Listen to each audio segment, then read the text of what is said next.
नमस्कार दोस्तों, stock market strategy में फिर से एक बार आपको स्वागत है।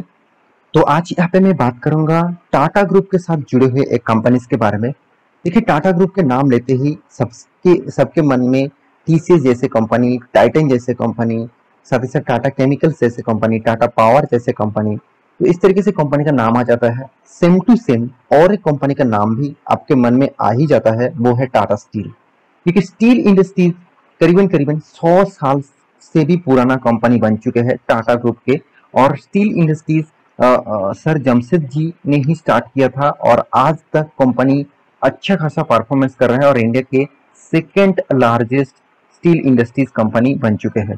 तो मैं आज बात करूंगा इसी के बारे में, क्योंकि बहुत सारे दोस्तों ने कमेंट किया सर स्टील टाटा स्टील के ऊपर एक वीडियो बना के दीजिए, क्योंकि इसका रिजल्ट जो आया है कुछ मतलब खराबी है, कुछ अच्छा ही है, तो उसके ऊपर एक डिटेल्स वीडियो बना के दीजिए। तो चलो मैं आज उसके ऊपर ही बात करूंगा। तो वीडियो को लास्ट तक देखना और अभी तक अपने इस चैनल को सब्सक्राइब नहीं किया तो जरूर सब्सक्राइब करना।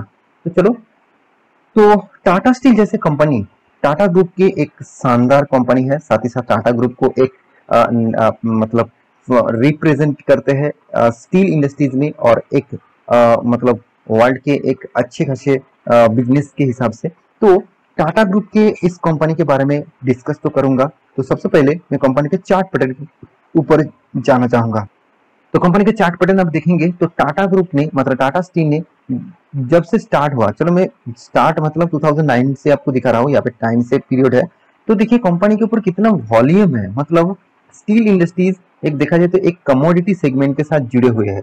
तो स्टील इंडस्ट्रीज कमोडिटी के साथ जुड़े होने के कारण लोग स्टील इंडस्ट्रीज के ऊपर बहुत ज्यादा ट्रेड करते हैं, बहुत ज्यादा वॉल्यूम्स करते हैं। तो इसी वॉल्यूम से यहाँ पे देखने को मिला।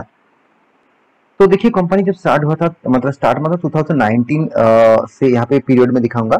बहुत पुराना कंपनी स्टार्ट हुआ था। तो कंपनी उसका तब प्राइस था 286 के आसपास। तो 286 के आसपास उसके बाद देखिए कंपनी में कितना वोलेटिलिटी है, कंपनी कितना अप्स एंड डाउन लेके चला। और यहाँ पे जो लॉकडाउन पीरियड था कंपनी का प्राइस फिर से वही लेवल पे आके खड़ा हो गया था 260 लेवल तक। और उसके बाद कंपनी ने जो किया और वो देखने के लायक है, 260 से डायरेक्ट 1500 रुपीज का जो जर्नी, वो जर्नी स्टील इंडस्ट्रीज में सारे के सारे, सिर्फ टाटा स्टील में नहीं, आप JSW steel, Jindal steel, steel authority of India, इस सारे कंपनीज को आप देखेंगे तो सारे कंपनी रॉकेट की तरफ भाग रहा था। तो इसके पीछे ऑब्वियसली लॉजिक है, क्योंकि बहुत दिनों तक लॉकडाउन के सिचुएशन में बहुत कंस्ट्रक्शन बिजनेस, बहुत सारे प्रोजेक्ट्स बंद पड़े हुए थे। और जब टोटली सब ओपन हो गया लॉकडाउन के बाद, वो सारे कंस्ट्रक्शन बिजनेस एक साथ चालू हो गया। तो स्टील का डिमांड बहुत बनने लगा, इसलिए स्टील रॉकेट की तरह भागने लगा। तो मेरे कहने का मतलब है इस तरीके से सिचुएशन को आपको फ्यूचर में भी आए तो एक मौके के हिसाब से फायदा आपको उठा लेना चाहिए। तो अभी स्टील इंडस्ट्रीज थोड़ा सा प्रेशर में है, क्योंकि आप सभी जानते हैं रसिया और यूक्रेन के बीच जो फाइट मतलब जो युद्ध चल रहा था, साथ ही साथ यूएस में जो रेपो रेट बढ़ गया, साथ ही साथ क्रूड ऑयल का जो प्राइस, ये सारे इम्पैक्ट वर्ल्ड बेसिस जो इम्पैक्ट स्टील इंडस्ट्रीज को ऑब्वियसली पड़ता है, क्योंकि स्टील एक कमोडिटी सेगमेंट के साथ जुड़े हुए हैं। तो commodity segment world basis performance के ऊपर डिपेंड करते हैं। जब वर्ल्ड में प्रेशर है तब इस कंपनी के ऊपर प्रेशर देखने को मिलता है, और यूएस मार्केट से जब प्रेशर और भी बड़ा है तो और भी ज्यादा प्रेशर देखने को मिलता है। तो ऑब्वियसली मैं यहाँ पे जरूर कहूंगा, यहाँ पे जो प्रेशर क्रिएट हुआ वो प्रेशर यहाँ पे फ्यूचर में थोड़ा सा और भी रह सकते हैं। तो चलो अभी देख लेते हैं कंपनी की बाकी परफॉर्मेंस के ऊपर, क्योंकि कंपनी के जो चार्ट पैटर्न है 200 डेज जो ईएमए है, तो इस डे के नीचे कंपनी ट्रेड कर रहा है। मेरे हिसाब से और भी थोड़ा सा गिरने का चांसेस भी रहेगा, क्योंकि कंपनी में एक बिग सपोर्ट जोन के आसपास है। यहाँ पे जो एक 10 लाइन में ड्रॉ करके दूं तो ये जो मतलब सपोर्ट और रेजिस्टेंस का जो खेल है, यहाँ पे रेजिस्टेंस बन चुके थे और यहाँ पे सपोर्ट बन रहा है। तो इस सपोर्ट रेजिस्टेंस के अगर टूटता है तो एक नया बड़ा फॉल देखने को मिलेगा, और यहाँ पे रिटेस्ट करते हैं तो फिर से एक नया अप मूवमेंट देखने को मिल सकता है। तो अभी देखना है कंपनी किस तरीके से परफॉर्मेंस कर रहा है और इस बार किस तरीके से परफॉर्मेंस किया। तो मैं यहाँ पे रिजल्ट के ऊपर आ चुका हूँ। तो जो रिजल्ट है वो ऑब्वियसली करोड़ों में है। तो अब तो पहले मैं कंपनी के इनकम दिखा दूं, करीबन करीबन 63,600 करोड़ का। और कंपनी पिछले बार कितना किया था, 69,600, पिछले सालों में था 53,600। इसका मतलब कंपनी का जो इनकम का जो रेशियोज है वो थोड़ा सा यहाँ पे कम देखने को मिला है कंपैरिजन टू पिछले क्वार्टर। तो एक्सपेंस के बारे में बात करते तो टोटल एक्सपेंस कंपनी 51,900, जो पिछले बार था 57,000। पिछले सालों में था 41,000। अभी देखना है कंपनी का टोटल प्रॉफिट कितना हुआ। तो profit and loss after taxes मतलब net profit for the period अब देखेंगे तो करीबन करीबन 7,700 करोड़ का प्रॉफिट हुआ, जो पिछले सालों में था कितना 9,700 करोड़। पिछले क्वार्टर में कितना था 9,800 करोड़। इसका मतलब कंपनी का जो टोटली इनकम का जो ग्रोथ है वो इनकम का ग्रोथ यहाँ पे बहुत कम हो चुके हैं। होना ही चाहिए था क्योंकि इस क्वार्टर में कंपनी का सेल्स डाउन होना ही चाहिए था, क्योंकि कंपनी का सेल्स बहुत डाउन हो गया था, क्योंकि कॉस्ट इतना ज्यादा बढ़ गया स्टील का और इसी के कारण सेल डाउन हो गया। तो सेल डाउन होने के लिए कंपनी का यहाँ पे अर्निंग भी कम हो गया। तो अभी कंपनी के ईपीएस के बारे में बात करूं तो पिछले बार कितना था 79.91, चलो 80 रुपीज आप बोल सकते हैं। पिछले सालों में कितना था 74 रुपीज आप बोल सकते हैं। और इस बार कितना बना 63, चलो 63 ही मैं बोल दूं तो 63 बन गया। तो 80 रुपीज से 63 मतलब कंपनी का ग्रोथ कितना कम हो गया सोचिए आप।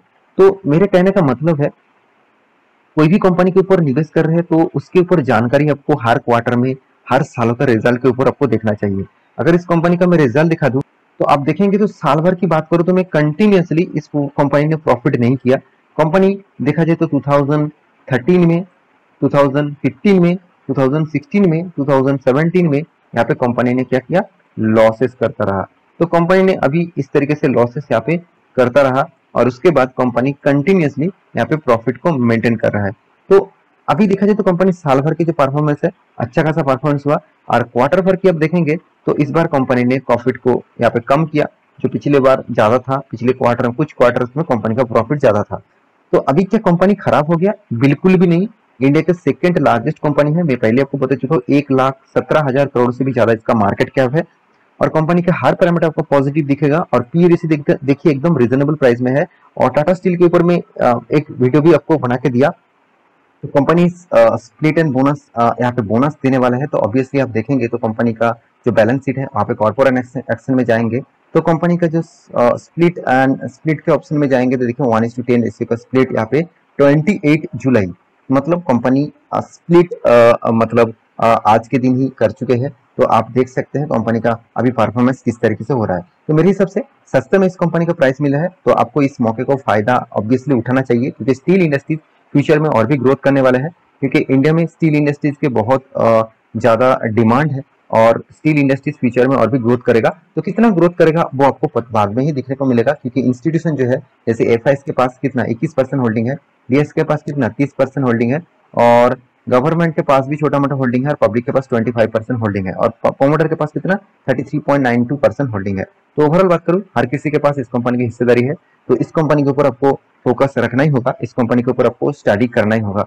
तो आशा करता हूँ सारी जानकारी आपको मिल चुका है, क्योंकि इस कंपनी के हर पैरामीटर आपको पॉजिटिव दिखेगा। ऐसे नहीं कि कंपनी में पॉजिटिविटी नहीं है। हाँ, एक चीज मैं जरूर नोटिस करूंगा, मतलब कराना चाहूंगा आपको, कंपनी का जो सेल्स ग्रोथ है वो तगड़ा है, कंपनी का प्रॉफिट ग्रोथ भी अच्छा खासा दिखने को मिला और अर्निंग पर शेयर भी 32 रुपीज है। और यहाँ पे एक चीज और भी देखेंगे जो कंपनी का कर्जा, एनुअली इनकम भी जबरदस्त है, हाथ में कैश भी जबरदस्त है और कंपनी का कर्जा भी देखा जाए तो उसी के हिसाब से है। 0.66% इसका डेप्थ ऑफ इक्विटी है। तो ओवरऑल इस कंपनी के आप पॉजिटिविटी के हिसाब से ही चल सकते हैं।